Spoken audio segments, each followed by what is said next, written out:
Before us lies Aaru village, the safe haven of the desert folk. Whoa, this landscape is really something else. What a cool place! Let's go check it out!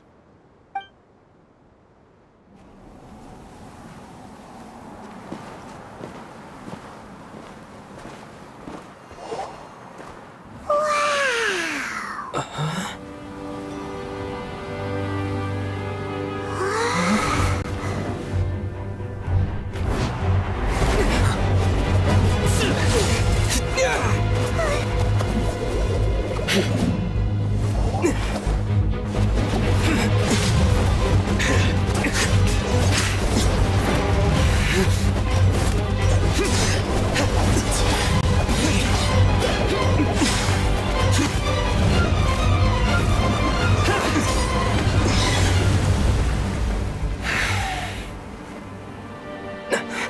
Sino.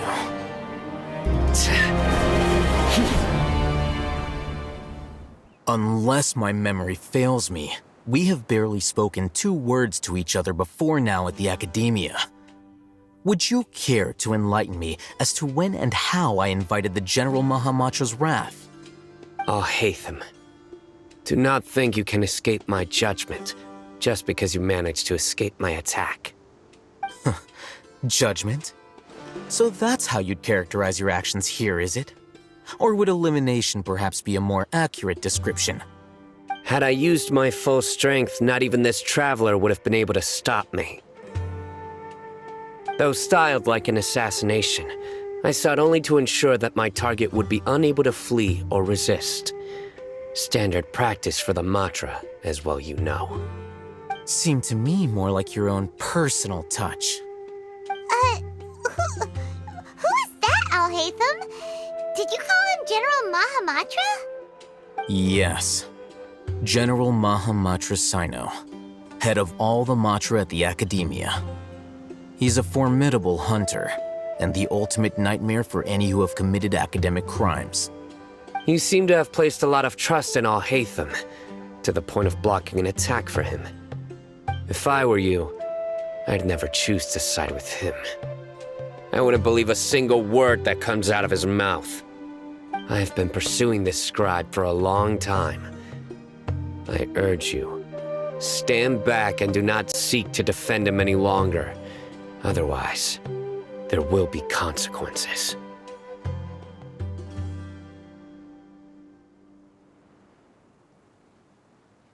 Has Alhaitham done something wrong? Paimon doesn't think he's as bad as you've made him out to be. I won't waste my breath explaining things. Alhaitham, I saw it during our fight. Take it out. The divine knowledge capsule you're hiding on your person. Unless you want me to retrieve it for myself. Very perceptive of you. Nothing escapes a Matra's senses.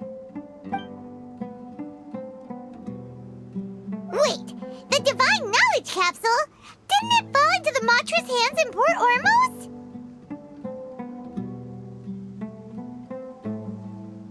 No wonder you speak with such confidence, Sino. But I must admit, I'm very curious. What does this capsule mean to you? And why, as General Mahamatra of the Academia, are you all alone in the desert? As far as I'm aware, the other Matra have been speculating about your disappearance. Have you been given a mission that's, let's say, morally dubious? If I was the real target of your mission, what was stopping you from simply using your authority and resources to judge me within the walls of the Academia?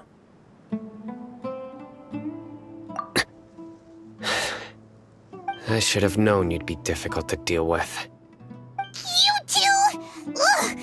What should we do, Traveler? Paimon feels like we can't trust either of them! Ahem. Well, look at you two, acting all tough and self-righteous over there. Wait, Dia?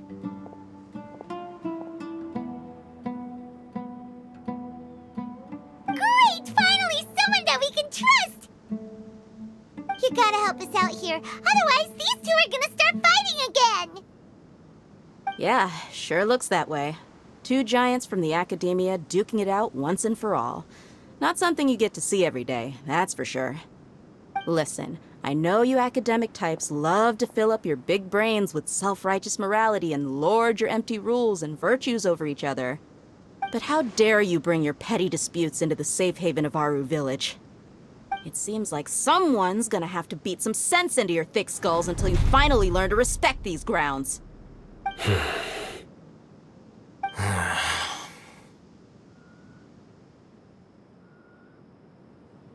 Hey, did either of you hear a word I just said?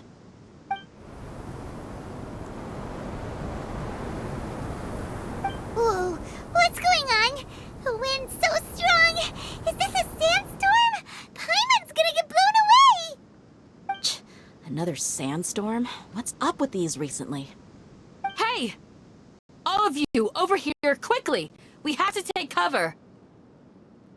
Someone's calling for us! Oh, this wind is too strong! Let's get over there! That sounded like Candace. Come on, you two. Jeez, are all of you academia folks such hard work? Move it! All right, stop yelling.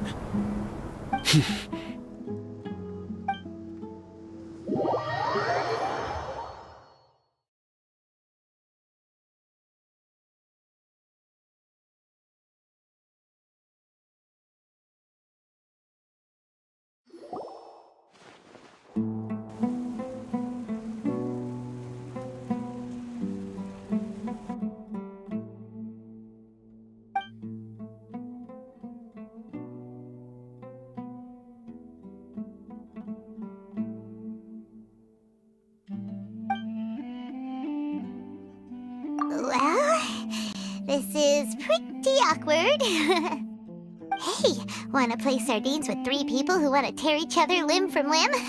Sure, why not? Sounds fun. The air is so thick and heavy. Paimon can hardly keep floating anymore. My sincere apologies, everyone. This is the home of our village chief. I will have to ask you to make do with this small room until the sandstorm dies down. Please, let me introduce myself.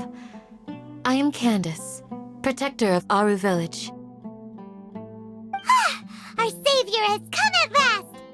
Nice to meet you, Candace. The name's Paimon. Thank you so much for helping us. There's no need to thank me. It's only right to help each other when the weather gets rough. Wow, she's so gentle and caring, like a nice older sister. Unlike those guys over there. All right. Now that we're all better acquainted, we should return to the topic at hand. As a guardian charged with the responsibility to protect my fellow villagers from harm, I was observing your conflict from afar, even before the sandstorm started. And now that you have set foot within Aaru village itself, it is all the more my responsibility to make absolutely sure that you pose no threat whatsoever to us. So please, have an honest and sincere conversation with one another and put your hostile feelings to rest. If anyone dares to start anything again while they are under this roof, I will not hesitate to send them out for some quality time with the creatures of the sandstorm. On second thought, Paimon may have misjudged Candace's character. And that goes for you too, Miss Dia. Do I make myself clear? All right, we got it, Candace. That's what I like to hear. So, which of you will begin? I was supposed to be a mediator, but I might have gotten a little too involved just now. Anyway, one of those two should probably start talking. Wait, that was you trying to be a mediator? I have nothing to hide, so there's no shame in explaining myself. While Alhaitham wasn't wrong about the other Matra not knowing my whereabouts, it's not because I've been assigned a morally dubious mission. Rather, I've chosen to exile myself. Huh? Exile yourself? A little while ago, I discovered that there was data missing in the Academia's project planning and development files. What little they did report clearly did not match the project's actual progress. As General Mahamatra, I had the responsibility and authority to request an audit. However, to my surprise, the person responsible for the erroneous data was none other than Grand Sage Azar himself. I tried to investigate the issue myself before submitting a formal audit request, but I soon found that all leads and potential pieces of incriminating evidence were carefully concealed from me. I began to realize that they were cautious of me from the very beginning. Unsurprisingly, the Grand Sage rejected my audit request as soon as the submission reached his desk. He even said to me, "The power of the General Mahamatra is granted by the sages. You have no right to judge us." So they really are up to no good. I realized then that to the Grand Sage, the Matra are nothing more than tools for the sages to assert and maintain their control over knowledge.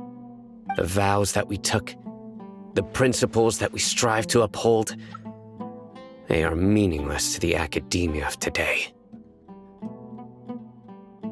I believed it would be wise to flee the academia before the sages had a chance to take action against me. This way, they can no longer see nor predict my actions. I will never give up on this investigation. There's no need for someone else to give me power or authority. Once I find the truth, I will administer judgment by my own name. Sino seems to have the same goal as us. We're all investigating the sages. Plus, now that he's no longer the General Mahamatra, he somehow feels a lot less scary. Well, Sino, if that's your story, then why did you see Alhaitham as a target? When I was investigating the matter in the academia, I overheard a conversation between Alhaitham and a sage. The sages asked you to investigate a blonde-haired traveler. Do you dispute this, Alhaitham? What? Like many parts of the project, this assignment was undocumented. Now throw in your suspicious behavior with the Divine Knowledge Capsule, and I think we deserve an explanation. Yes, I was indeed tasked with investigating the Traveler. Alhaitham! After all, the promised reward was so great that hardly any scholar could have refused. The sage told me, once you've completed this assignment, I can give you a glimpse of divine knowledge. A most enticing offer. Unfortunately, those academics don't know me at all. Their words contained one key piece of information, namely that divine knowledge indeed exists. That gave me all I needed to know. From my perspective, the sages are far from trustworthy. Think about it. Isn't it a little strange they're so willing to share divine knowledge with anyone, even as a reward? So, I began my own investigation following the lead of the Divine Knowledge Capsule. In the end, I realized my wisdom in committing to this rather than collaborating with the sages. Had I been less guarded, I probably would have ended up like that Ain al-Ahmar mercenary, incapable of remaining sane for long enough to hold a conversation. You mean that the sages originally planned to dispose of you, using one of those capsules that drive people insane? I'd already given up on the assignment by then. I only told the academia I was waiting in Port Ormos for you to appear so they wouldn't suspect anything. So it came as quite a surprise when I encountered my erstwhile target while investigating the Divine Knowledge Capsule. Criminals do love to talk about coincidences. Even though I ran into the Traveler by chance, I had no intention of providing assistance to the academia. Also, you should remember, you were the ones who decided to follow me and strike up a conversation after I left that tavern. That's true. Alhaitham helped us out at Caravan Rebat as well. Maybe he's telling the truth. I'm willing to apologize if that's worth anything to you. I took the Divine Knowledge Capsule behind your back because I judged its existence to be a significant risk. I felt that it would be best for no one to interact with it before it had been properly studied. After all, curiosity often proves to be the most dangerous thing in this land. You should be well aware, Scribe Al-Haytham, that curiosity can also lead you to danger and suspicion. Answer me this. Did the sages share any information about their project with you? Have I not made myself clear? You and I are both distrusted by the academia. Do you really think they would tell me anything? Fine. Although you haven't completely proven your innocence, I won't regard you as an enemy, for now. As you wish. Good. I'm glad to see you two clearing up your misunderstandings. And now you, Dia. I believe it's your turn. Oh, sorry. Whatever the boys were talking about must have been so boring that I spaced out. My situation is pretty straightforward. My employer, Dunyarzad of the Homayani family, is friends with the Traveler and is currently recovering from her illness at home. I had nothing going on, so I decided to return to Aaru village for a visit. I was actually looking forward to a pretty exciting time getting back together with everyone here. But then I saw these two random guys in the middle of a pointless argument. It ticked me off, and things went downhill from there. Is that all? Well, I will admit that definitely sounds like your style. In that case, welcome back, Dia. That's more like it. I missed you all so much, Candace. Whoa! What was that sound? No need to worry. Now that you're no longer at each other's throats, please make yourselves at home. Creatures? In the sandstorm? Are you sure you don't want some backup? Fighting in a sandstorm is not for the faint-hearted. Anyone without extensive training in these conditions is at a disadvantage. You needn't worry. Yeah, just leave them to Candace. Don't worry, she's as tough as they come.